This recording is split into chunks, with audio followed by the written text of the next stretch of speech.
এক গ্রামে বাস করত শিপন ও তার বউ। শিপন ছিল একজন গরিব কাঠুরে। সে রোজ কাঠ কেটে বাজারে বিক্রি করে যে টাকা পেত তা দিয়ে তাদের দুজনের সংসার কোনো রকমে চলে যেত। আহ গিন্নি, শরীরটা বড্ড ক্লান্ত, পেটেও খুব খিদে, তাড়াতাড়ি চারটে খেতে দাও দেখি। এই তো খাবার নিয়ে এসেছি, তুমি খেয়ে একটু বিশ্রাম নাও।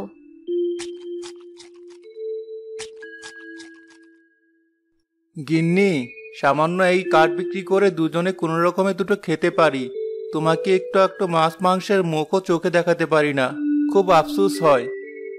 এত চিন্তা করো না, এমনও দিন আসতে পারে সৃষ্টিকর্তা আমাদের সব স্বপ্ন আশা একদিনে পূরণ করতে পারে।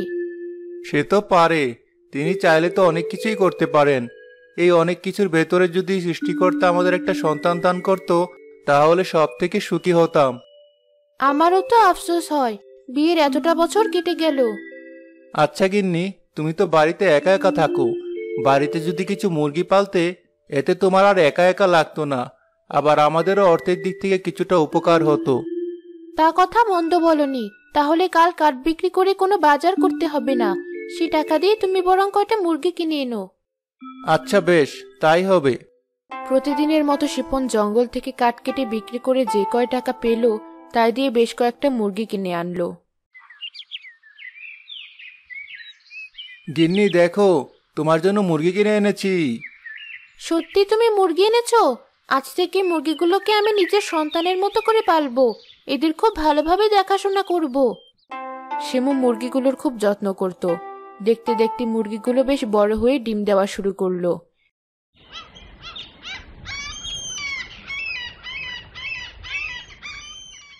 এক সকালে উঠে শিমু মুরগির ঘর খুলে দেখলো সব মুরগি ডিম দিয়েছে। এতদিনের কষ্ট আজ সার্থক হলো।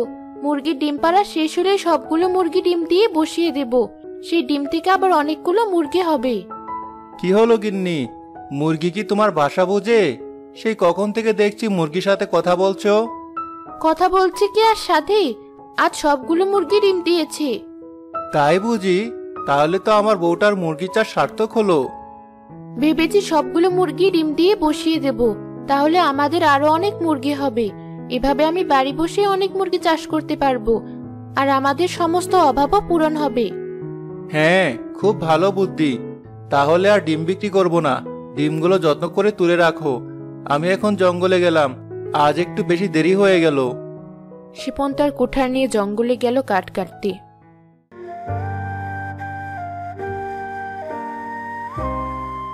এখানে আর ভালো কোনো গাছ দেখতে পাচ্ছি না, আজ মনে হচ্ছে জঙ্গলের উপাসটায় যেতে হবে। শিপন গাছ দেখতে দেখতে জঙ্গলের বেশ গভীরে চলে গেল।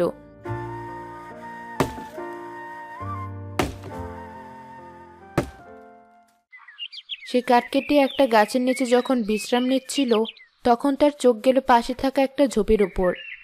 আরে, ওই ঝোপের ওপরে সাদা সাদা ওটা কি দেখা যাচ্ছে? এ তো একটা ডিম, মনে হয় কোনো বনমুরগির ডিম হবে। বাড়িতে নিয়ে যাই, গিন্নিকে বলবো অন্য ডিমের সাথে বসিয়ে দিতে। শিপন কাঠ কেটে বিক্রি করা শেষে ডিমটা নিয়ে বাড়ি ফিরে এলো। গিন্নি, এই ডিমটা জঙ্গলে একটা ঝোপের ভিতর পেয়েছি। ডিমটা মনে হয় কোনো বনমুরগির হবে, এটা অন্য ডিমের সাথে বসিয়ে দিও। আচ্ছা ঠিক আছে। এভাবে বেশ কিছুদিন হয়ে গেল, মুরগিগুলো অনেক ডিম দিল। শিমু সবগুলো ডিম বসিয়ে দিল।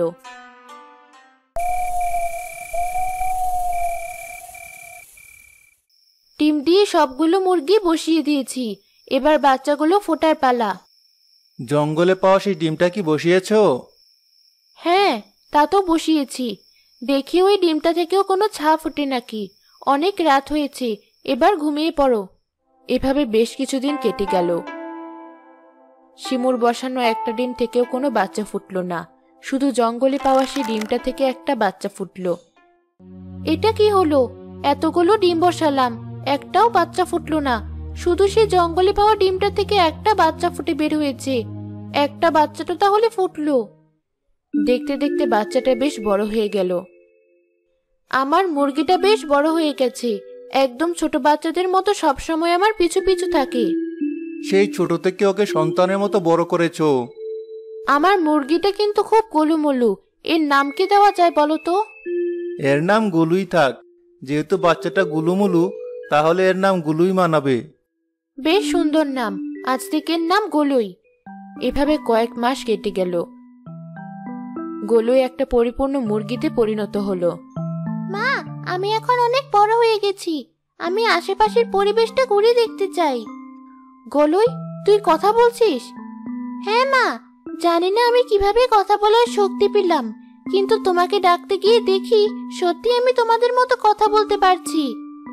আচ্ছা যা, তুই আশেপাশে সবকিছু ঘুরে ঘুরে দেখ, তবে বেশি দূরে যাস না কিন্তু, দুষ্টু লোকের তো আর অভাব নেই। না মা, আমি বেশি দূরে যাব না। মুরগি হেঁটে হেঁটে আশেপাশের জিনিসগুলো যত দেখছিল তার ততই ভালো লাগছিল। সে হাঁটতে হাঁটতে জঙ্গলের কাছে চলে এলো।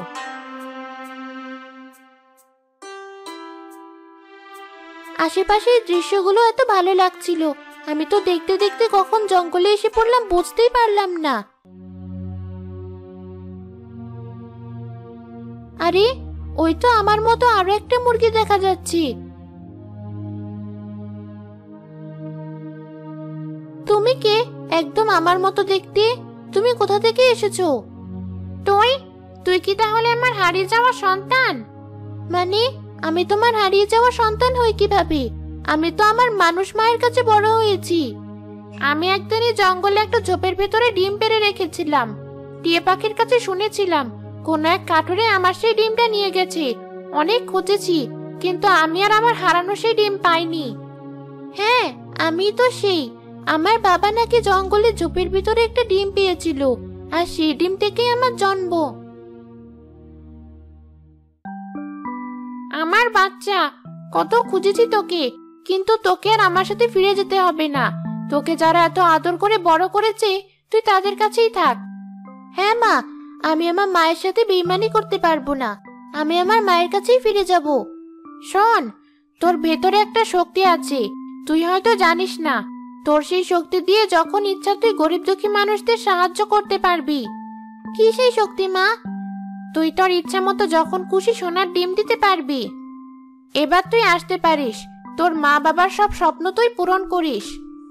গোলুই তার মুরগি মার কাছ থেকে বিদায় নিয়ে হাঁটতে হাঁটতে বাড়ির দিকে রওনা দিল। সে যেতে যেতে দেখলো এক বুড়ি পথের ধারে বসে কাঁদছে। বুড়িমা, তুমি ভাবে কাঁদছো কেন? কি হয়েছে তোমার? আমার ঘরটা ভাঙা ছিল, আজ সকালে হঠাৎ করে ধসে পড়েছে। এখন আমি কোথায় থাকবো বলতো? তুমি কেঁদো না বুড়িমা, আমি তোমার অর্থের ব্যবস্থা করে দিচ্ছি, যেটা দিয়ে তুমি তোমার ঘর সহ বাকি জীবন অনেক সুখে কাটাতে পারবি। মুরগি বুড়িকে একটা সোনার ডিম পেড়ে দিল। এই নাও সোনার ডিম। সোনার ডিম? তুই অনেক ভালো মুরগি, তোকে অনেক ধন্যবাদ। আমার নাম গোলুই বুড়িমা, আমাকে গোলুই বলে ডেকো। মুরগি বুড়ির কাছ থেকে বিদায় নিয়ে আবার সামনে এগোতে লাগলো। যেতে যেতে দেখলো এক লোক তার বাড়িতে কাঁদছে। টাকার জন্য আজ আমার মেয়েটার বিয়ে ভেঙে গেল। এ জীবন আমি রাখবো না, আমার যে মরা উচিত। বাবা, এমন কথা তুমি বলো না। সেই ছোট্ট থাকতে মা মারা গেছে, তুমিও যদি আমাকে ছেড়ে চলে যাও তাহলে আমি কাকে নিয়ে বাঁচবো? মা, আজ টাকার জন্য তোকে ভালো করে বিয়ে দিতে পারছি না, তাহলে আমি আর বেঁচে থেকে কি করব? মরলে কি সব সমস্যার সমাধান? নিজে থেকে জীবনের সাথে লড়াই করতে হয়। তুমি কথা বলছো? কার মুরগি তুমি? তোমাকে তো আগে কখনো দেখিনি। আমি এই গ্রামে নতুন, আমাকে দেখবে কোথা থেকে? তোমাকে আর মরতে হবে না, আমি তোমার সব সমস্যার সমাধান করে দিচ্ছি। তুমি একটা মুরগি হয়ে আর কি সমাধান করবে? তুমি যে মুখে বলছো, এতেই আমি অনেক খুশি হয়েছি। আমাকে মুরগি বলো না, আমার মা আমার নাম গোলুই রেখেছি।